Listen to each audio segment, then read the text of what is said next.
Assalamualaikum warahmatullahi wabarakatuh. Di sini kami akan menampilkan laporan akhir kami, yaitu studi kasus Asrama Putri UPN Veteran Jawa Timur untuk mata kuliah basis data lanjut E081 dengan dosen pengampu Ibu Retno Mumpuni Eskom MSc. Sebelumnya, perkenalkan kami terlebih dahulu. Nama saya Sabila Ilma Idjayana dengan NPM terakhir 039. Perkenalkan nama saya Intan Mayuni dengan NPM akhir 002. Saya Nindya Kalisa Nurdianti dengan nomor NPM akhir 011. Dan saya Yusuf Nindya dengan NPM Akhir 283. Di sini ada deskripsi studi kasus. Asrama Putri UPN Veteran Jawa Timur merupakan fasilitas tempat tinggal yang disediakan untuk memenuhi kebutuhan akomodasi mahasiswa selama masa studi. Nah, tujuan studi kasus ini yang pertama ada mempermudah pengelolaan data penghuni dan operasional asrama, lalu meningkatkan efisiensi administrasi khususnya dalam pengelolaan data dan pelaporan. Lalu yang terakhir ada menyediakan laporan yang akurat untuk mendukung pengembalian keputusan. Nah, sistem yang dirancang mencakup pengelolaan data mahasiswa, kamar, paket, izin, fasilitas, pegawai, perawatan fasilitas, dan kegiatan. Dengan sistem ini, pengelolaan Asrama Putri UPN Veteran Jawa Timur diharapkan dapat berlangsung lebih efisien, terorganisir, dan transparan. Selanjutnya CDM atau Comparator Data Model. CDM dari data mahasiswa Asrama UPN Veteran Jawa Timur ini memiliki tabel antara lain tabel mahasiswa, tabel kamar, tabel penerima paket, tabel pengiriman paket, tabel izin mahasiswa, tabel fasilitas, tabel perawatan fasilitas, tabel pegawai, dan tabel kegiatan. Untuk tabel mahasiswa memiliki 9 entitas, untuk tabel kamar asrama memiliki 4 entitas, untuk tabel penerima paket memiliki 6 entitas, untuk tabel pengirim paket memiliki 4 entitas, untuk tabel izin mahasiswa memiliki 8 entitas, untuk tabel fasilitas asrama memiliki 3 entitas, untuk tabel pegawai memiliki 5 entitas, untuk tabel perawatan fasilitas memiliki 8 entitas, untuk tabel kegiatan asrama memiliki 5 entitas. Selanjutnya PDM atau Physical Data Model. Penjelasan lebih singkatnya adalah pada PDM ini terlihat bahwa model desain sudah dalam bentuk desain database yang digunakan untuk aplikasi. Tiap entitas memiliki atribut yang sudah memiliki desain database dan tipe data diidentifikasi atribut mana yang merupakan primary key, reference key, dan bukan kunci utama. Pada tabel mahasiswa, foreign key di tabel mahasiswa adalah NPM dan primary key di tabel mahasiswa adalah ID kamar dan ID izin. Pada tabel kamar asrama terdapat hanya ID kamar sebagai primary key. Primary key pada tabel penerima paket adalah ID penerima dan foreign key di tabel penerima paket adalah ID kurir dan NPM. Di tabel izin mahasiswa memiliki ID izin sebagai primary key. Di tabel fasilitas asrama memiliki primary key ID fasilitas. Untuk tabel pengirim paket tidak memiliki foreign key, tapi primary key adalah ID kurir. Untuk tabel perawatan fasilitas, terdapat primary key yaitu ID perawatan dan foreign key yaitu ID fasilitas dan ID pegawai. Untuk pada tabel pegawai tidak memiliki foreign key tetapi terdapat primary key ID pegawai. Pada tabel kegiatan asrama terdapat primary key yaitu ID kegiatan dan foreign key ID pegawai.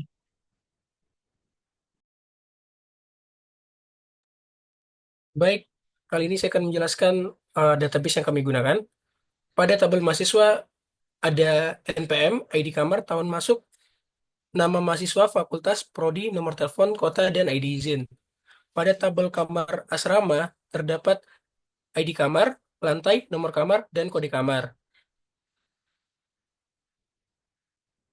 Pada tabel pegawai asrama terdapat ID pegawai, nama pegawai, nomor telepon, kota, dan jenis pekerjaan. Pada tabel izin mahasiswa asrama terdapat ID izin, NPM, nama mahasiswa, nomor kamar, kota, keterangan, tanggal izin, dan tanggal balik. Pada tabel pengiriman paket asrama terdapat ID kurir, tanggal, nama kurir, dan jenis paket. Pada tabel penerima paket asrama terdapat ID penerima, tanggal, ID kurir, NPM, nama penerima, dan nomor kamar. Pada tabel fasilitas asrama terdapat ID fasilitas, jenis fasilitas, dan lantai. Pada tabel perawatan fasilitas asrama, terdapat ID perawatan, ID fasilitas, ID pegawai, tanggal pengaduan, tanggal perawatan, status perbaikan, keterangan, dan penanggung jawab. Pada tabel kegiatan asrama, terdapat ID kegiatan, ID pegawai, jenis kegiatan, tanggal kegiatan, jam kegiatan, dan penanggung jawab. Baik, di sini saya akan menjelaskan mengenai dua soal materi agregat. Soal yang pertama yaitu tuliskan query SQL untuk menghitung jumlah mahasiswa berdasarkan fakultas pada tabel mahasiswa. Tampilkan nama fakultas dan jumlah mahasiswa yang ada di masing-masing fakultas.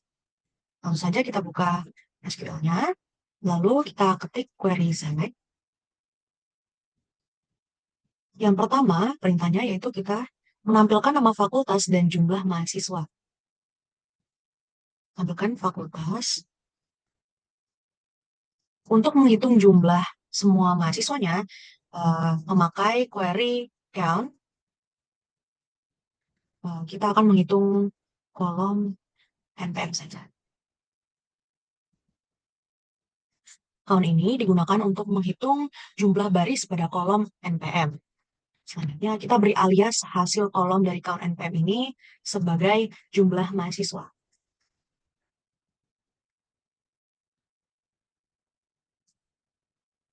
Sudah, selanjutnya kita ketik from mahasiswa. From mahasiswa ini berarti kita mengambil semua data dari tabel mahasiswa. Selanjutnya kita ketik group by.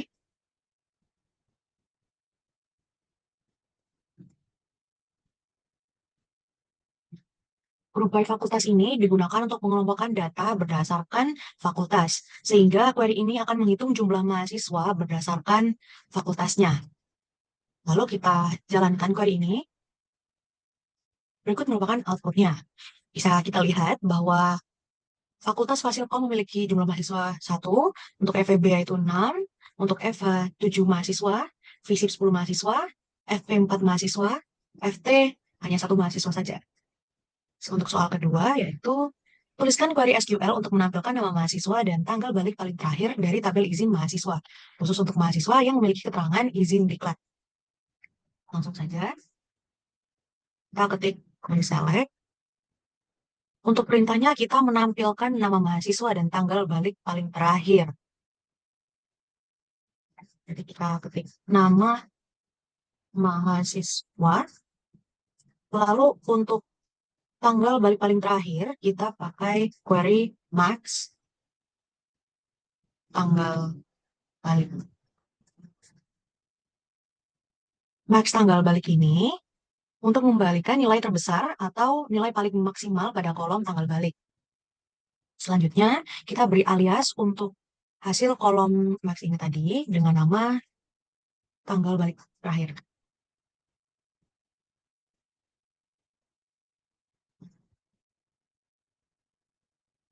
Selanjutnya, kita ketik from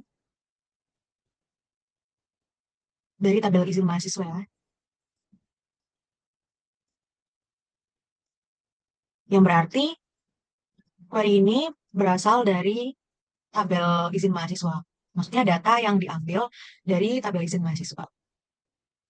Karena ada khusus untuk mahasiswa yang memiliki keterangan izin diklat, kita memakai query where untuk menyaring hasil datanya.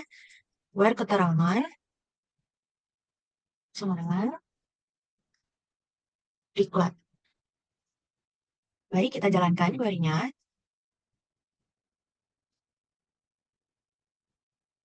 Muncul nama Amelia sebagai balik paling terakhir dan di tanggal 19/4/2024.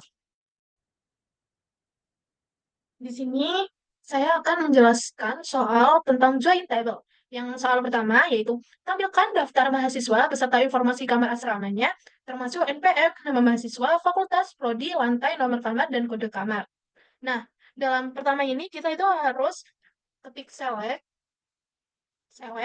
lalu kita menggunakan tabel mahasiswa, kan di sini kan disuruh menyebutkan NPM, nama mahasiswa, fakultas, dan prodi. Nah, ini tuh terdapat pada tabel mahasiswa. Lalu untuk lantai, nomor kamar, dan kode kamar itu terdapat di tabel kamar gitu ya teman-teman. Jadi kita pertama itu nulis select, lalu di sini kita nulis tabel pertama mahasiswa, mahasiswa titik, lalu kita pilih pertama itu untuk NPM, NPM, lalu kita koma, lalu kita klik juga mahasiswa. Kita kan NPM udah, sekarang kita menampilkan nama mahasiswa, koma, terus mahasiswa titik, terus fakultas, koma, kita klik mahasiswa lagi, kita titik, lalu habis fakultas yaitu prodi, program studi. Nah, ini kan udah untuk tabel mencari NPM, nama, fakultas, dan prodi. Lalu sekarang kita select lantai, nomor kamar, dan kode kamar untuk ditampilkan. Nah, lantai dan nomor kamar dan kode kamar itu termasuk di kamar asrama, di tabel kamar asrama. Jadi kita ketik kamar asrama titik pertama lantai, koma, terus kamar asrama titik nomor kamar, koma, lalu kamar asrama titik kode kamar. Nah, setelah kita menselect apa saja yang perlu kita munculkan, lalu kita enter, lalu kita ini from karena dari tabel mana? From itu dari tabel mana? Pertama dari from tabel mahasiswa, kita pakai join, inner join dari kamar asrama, on mahasiswa dari tabel mahasiswa titik ID kamar itu sama dengan di kamar asrama sama dengan ID sama dengan ID kamar.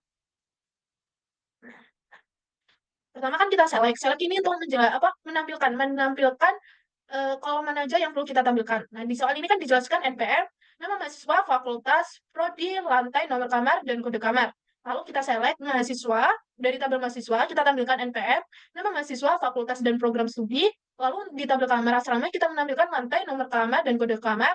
Dari tabel mahasiswa itu tadi, kita inner join-kan dengan kamar asrama on, di mana mahasiswa di tabel mahasiswa yaitu ID kamar itu sama dengan kamar asrama itu sama aja di ID kamar. ID kamarnya itu sama antara mahasiswa sama kamar asrama itu sama ya teman-teman. Baru kita jalankan. Bentar, kita run sekarang. Nah, jadi nanti munculnya kayak gini ya teman-teman. Nah, kayak gini. Jadi nanti tampil NPM, nama mahasiswa, fakultas, program studi, lantai, nomor kamar, dan kode kamar. Nah, lantai dan nomor kamar ini ada di tabel kamar asrama. Kalau NPM, nama mahasiswa, fakultas, program studi kan ada di tabel mahasiswa. Jadi kayak digabung gitu ya, teman. Oke, udah. Lalu kita lanjut ke soal kedua, teman-teman. Nah, soal kedua sendiri itu tampilkan semua data mahasiswa beserta paket yang diterima jika ada. Nah, jika mahasiswa belum menerima paket tersebut, maka tampilkan kolom penerima paket sebagai nol. Pertama itu tampilkan select, NPM, nama mahasiswa, nama penerima, dan nomor kamar. Berarti kita pertama select dulu. Select untuk menampilkan kan. Tampilkan berarti NPM. Berarti NPM kan tadi di tabel mahasiswa. Mahasiswa titik NPM, koma, lalu mahasiswa titik di nama mahasiswa, koma, lalu ada nama penerima itu berarti di penerima paket, titik, nama penerima, koma, lalu penerima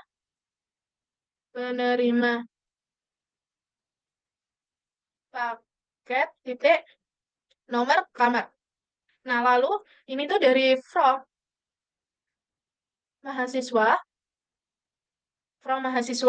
kita pakai left join, penerima paket, on, penerima paket, on, mahasiswa titik, NPM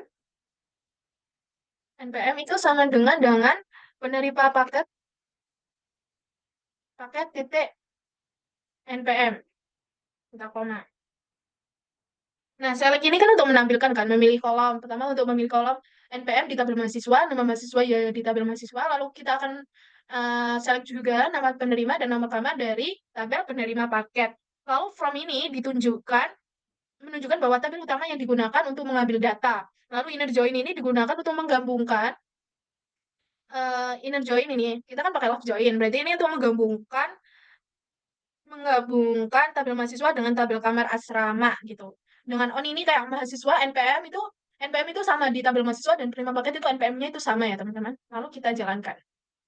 Bentar, ini kurang select. Nah, kita jalankan ya teman-teman. Nah, nanti keluarnya kan kayak gini teman. Nah, nanti keluar. Nah, tadi kan kalau ada yang belum menerima paket kan, jadi nanti diisi 0 karena dia belum menerima paket mereka. Kalau udah menerima ya udah nanti ada tulisannya kayak gini ya teman-teman. Sekian eh, sekian dari penjelasan saya terkait join table. Selanjutnya, di sini saya akan menjelaskan soal dari materi subquery. Soal yang pertama yaitu tampilkan NPM, nama mahasiswa, nomor kamar, dan lantai tempat tinggal setiap mahasiswa berdasarkan data dari tabel mahasiswa dan tabel kamar asrama. Di sini saya akan masuk ke MySQL Workbench. Tulis soal 1. Query-nya yaitu select NPM, nama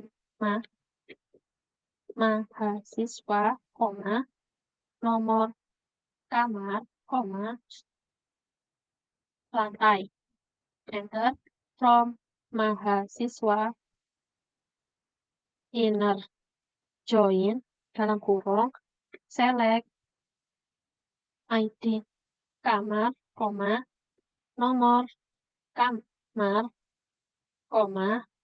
lantai. Kemudian ini diluruskan dengan select yaitu from kamar asrama, tutup kurung, kamar asrama on mahasiswa dot id kamar sama dengan kamar asrama dot id kamar titik koma. Dengan keterangannya yaitu select NPM nama mahasiswa nomor kamar lantai ini digunakan untuk menampilkan kolom NPM nama mahasiswa nomor kamar dan lantai. Kemudian from ini digunakan untuk menampilkan semua data mahasiswa akan ditarik ke tabel. Inner join dalam kurung tutup kurung kamar asrama on mahasiswa dot kamar asrama sama dengan kamar asrama dot id kamar ini digunakan. Inner join ini digunakan untuk menggabungkan data dari tabel mahasiswa dengan hasil subquery yang menampilkan data dari tabel kamar asrama. Kemudian kamar asrama on mahasiswa.id kamar sama dengan kamar asrama.id kamar ini merupakan hubungan dua tabel data mahasiswa yang memiliki ID kamar yang sama dengan ID kamar di tabel kamar asrama akan digabungkan menjadi satu. Kemudian select ID kamar nomor kamar lantai from kamar asrama ini subquery berfungsi untuk memilih data dari tabel kamar asrama yaitu ID kamar, nomor kamar, dan lantai. Setelah itu kita akan menjalankan. Dan hasilnya muncul NPM, nama mahasiswa, nomor kamar, dan lantai. Tiap mahasiswa. Setelah itu kita akan mengerjakan soal nomor 2. Soalnya yaitu tampilkan NPM, nama mahasiswa, ID izin, dan tanggal balik untuk setiap mahasiswa yang memiliki izin. Dengan query-nya yaitu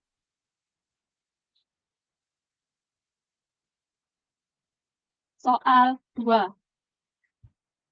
Select NPM, nama mahasiswa, ID izin, dalam kurung select tanggal balik from diluruskan dengan select ini from izin mahasiswa where izin mahasiswa dot id izin sama dengan mahasiswa dot id izin tutup kurung as tanggal balik from-nya diluruskan select yang pertama from mahasiswa where id izin is not null titik koma. Dengan keterangan yaitu select NPM nama mahasiswa dan ID izin ini digunakan untuk menampilkan kolom NPM, nama mahasiswa, dan ID izin. Kemudian select tanggal balik from izin mahasiswa when izin mahasiswa.id izin sama dengan mahasiswa.id izin as tanggal balik ini. Subquery digunakan untuk mengembalikan atau mengambil tanggal balik dari tabel izin mahasiswa. Subquery ini mencari tanggal balik untuk terkait dengan izin yang ada pada tabel mahasiswa. Sedangkan as tanggal balik ini memberi alias tanggal balik untuk kolom hasil subquery akan lebih mudah dipahami. Kemudian from mahasiswa ini digunakan untuk menampilkan semua data mahasiswa akan ditarik dari tabel. When ID izin is not null ini memastikan hanya mahasiswa yang memiliki ID izin yang tidak null atau yang memiliki izin yang akan ditampilkan. Setelah itu kita akan menjalankan. Dan hasilnya muncul NPM, nama mahasiswa, ID izin, tanggal balik. Itu tadi dua soal yang berkaitan dengan materi subquery.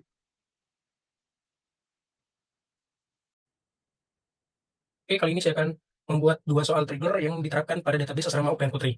Oke, untuk soal pertama itu kita akan membuat trigger yang akan mengubah kolom status perbaikan menjadi penjadwalan ulang apabila tanggal perawatan yang dimasukkan lebih awal dari tanggal pengaduan. Kita langsung buat saja triggernya. Kita langsung buat triggernya.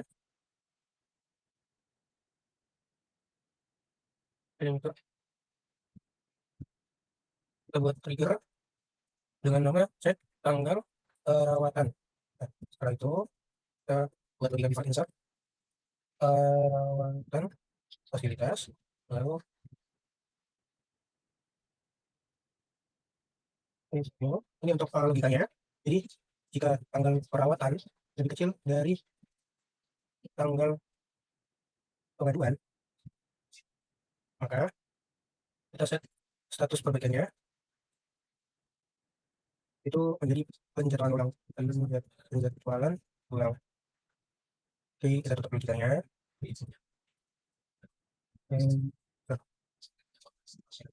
Oke, kita coba run. Oke, trigger berhasil dibuat. Kita cek dulu apakah triggernya benar-benar sudah dibuat. Oke, ada satu trigger ya. Jadi trigger itu tanggal perawatan. Oke, langsung saja kita lihat apakah triggernya berfungsi. Kita buat insert dulu.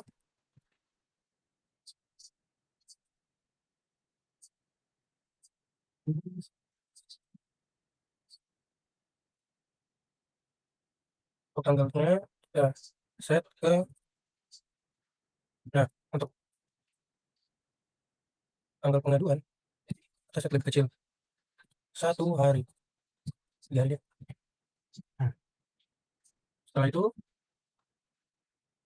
perbaikan. Oh, di sini lupa tutup. Oke, perbaikan. Aduh, stop. Bocor. Terus untuk namanya itu Egi, nama pegawainya. 15. Kerja 03. Tunggu ada yang error.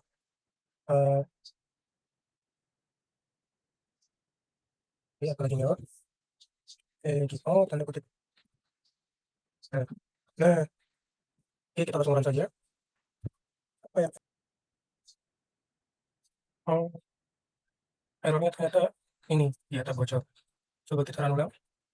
Oke, berhasil di run. Lalu kita akan cek select perawatan fasilitas, where ID perawatan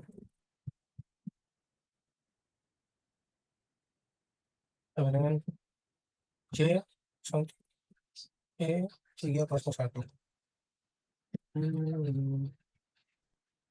Nah, terlihat status perbaikannya itu adalah penjadwalan ulang ya, karena di sini di tanggal ini tanggal perawatannya itu adalah 2024 bulan 5 tanggal 15, sedangkan tanggal pengaduannya itu 2024 bulan 5 tanggal 15, sedangkan tanggal perawatan itu 2024 bulan 5 tanggal 13. Ada selisih 2 hari ya, jadi kayak ada penjadwalan ulang. Oke, berikutnya kita akan masuk ke trigger kedua. Untuk soal trigger kedua adalah kita akan membuat trigger yang akan secara otomatis memperbarui kolom keterangan menjadi selesai jika status perbaikan diubah menjadi perbaikan selesai. kita langsung buat triggernya. Kita copy saja dari trigger yang sebelumnya. Ctrl C. Oke, kita edit satu-satu, kita ganti namanya menjadi triggernya itu update status selesai. Terus ini juga benar. Ini kita ganti jika status perbaikan sama dengan perbaikan selesai, maka terupdate perawatan fasilitasnya. Lalu kita set keterangannya itu menjadi selesai. Apalagi terus kita ganti ini karena sudah ada set menjadi where, di mana ID perawatan lalu tambah dengan new ID perawatan. Oke, kita langsung run, jangan apa itu ada typo ternyata di bagian ini, lupa S. Oke, kita run lagi. Oke, berhasil ya, kita lihat triggernya.